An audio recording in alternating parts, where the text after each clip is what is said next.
Welcome to Statics Lectures by Civil Thinking, and today we are going to see the new concept resolution of vectors. Now I have already used this concept in the parallelogram law of addition of vectors. Now I will explain it a bit more clear. Now before I continue, I suggest you to watch the video lectures in the sequence as in the playlist. You can find the playlist link in the description, or you can click here. Now coming to the concept resolution of vectors. Now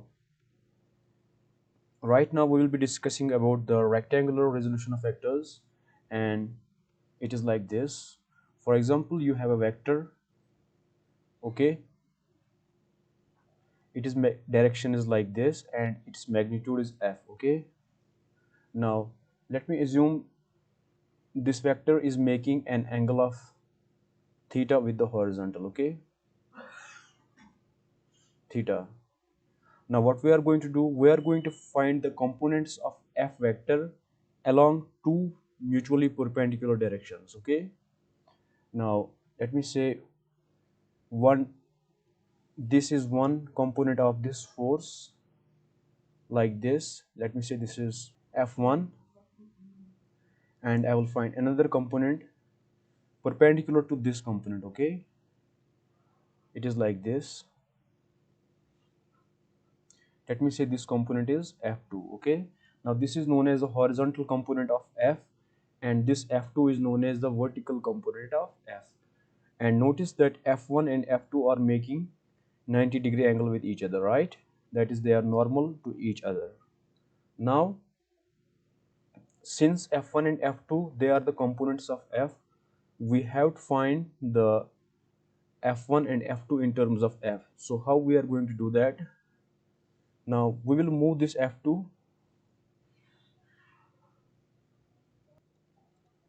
okay, this is F2, right? I just move the F2 to make a right angle triangle, right? Now this angle is 90-degree, as you can see here.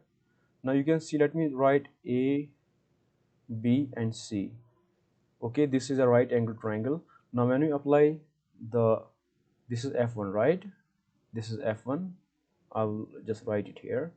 Now in this right angle triangle, when you apply cos theta, what is the value of cos theta?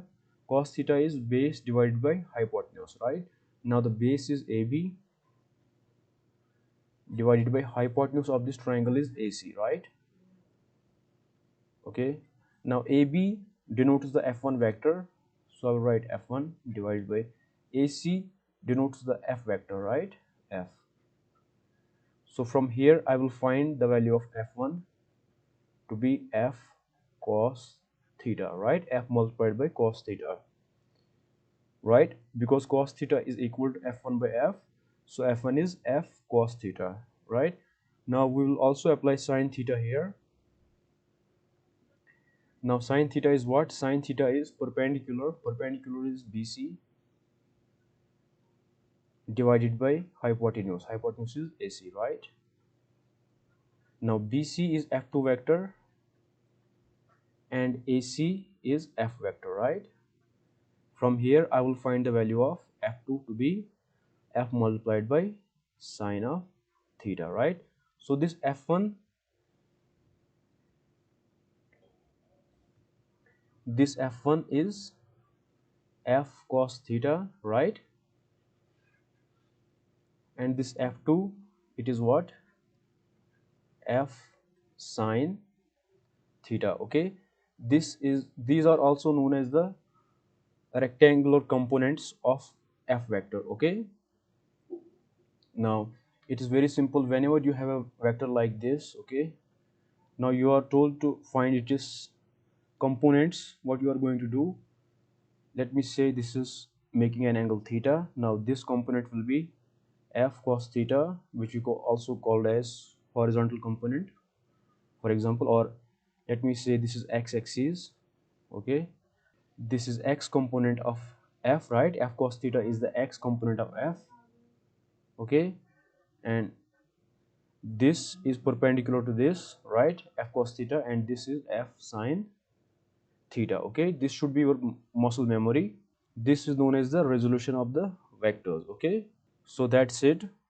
I think you understood this concept very well. It is very easy. If you have any doubts, please comment, and see you in the next class. Thank you.